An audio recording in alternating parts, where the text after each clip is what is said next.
Of course, you cannot please everybody. Whatever you do, try as much as possible to bring out the best in you. Today I'm sharing with you how to make this tuna pie. This is very rich, very flaky, and I hope you're going to give it a try. Let's get started. In my mixing bowl, I added in flour, garlic powder, onion powder, ginger powder, vegetable seasoning, smoked paprika, powdered milk powder, grated nutmeg, and salt. I then stirred all those ingredients together to well combine.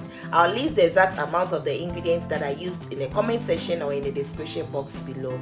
So add all those ingredients to the flour, stir to well combine, and add in margarine. You can use butter instead of the margarine. Mix until it has formed a breadcrumbs consistency. So that's what you're looking for. It should be something like this when done, and then go ahead and add in water. But when you squeeze and it comes together and it's easily fall apart like this, that means you're at the right point. Go ahead, create a well in the middle, add in water or cold water or cold milk, and then mix until it has formed a dough. The water or the milk, I didn't add it to it all at once. Beat at a time, and then I worked on it until it has formed a dough. Once it has formed a dough, don't overstress the dough. Let it stay or let it sit for at least 30 minutes or until ready to be used. So cover it with a cling film. I placed mine in the fridge until it is ready. Until I was ready to use it. So now let's move to the filling. I added the oil from the canned tuna to my saucepan, and then I added in onion. I then let this steam for about 2 minutes before adding in the vegetables. No need for you to overcook these things. At the end, it's going to the oven, so don't overcook it. After I added in the vegetables, I added in the vegetable seasoning and a pinch of salt. Tuna has salt in it already, so don't exaggerate with the salt. Stir to well combine and add in your canned tuna.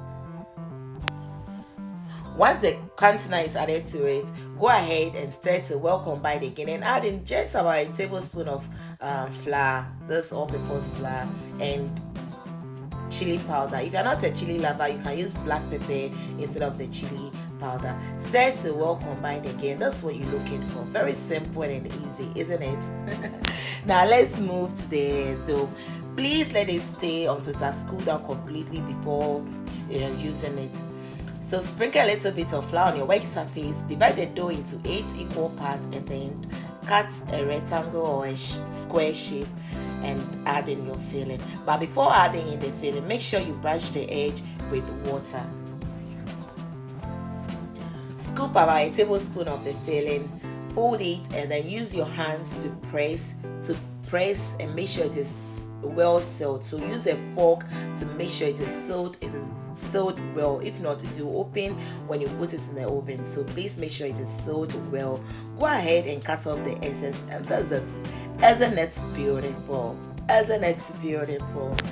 So when you get to this point, all you have to do is to brush on top with an egg wash and bake this bad boys. But I went ahead and made some design, which is totally optional. Use something that has a sharp edge. So I use a new blade to make this design. It's totally optional. Bake this bad boys at 180 degrees Celsius for 25 minutes. And look at this. This is not just beautiful, very crunchy and delicious as well. As you can tell from the video, Mama Mia, this pie was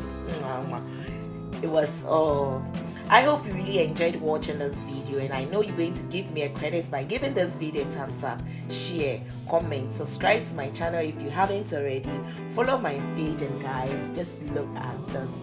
Please don't forget to share. See you in my next video. Till then, bye bye.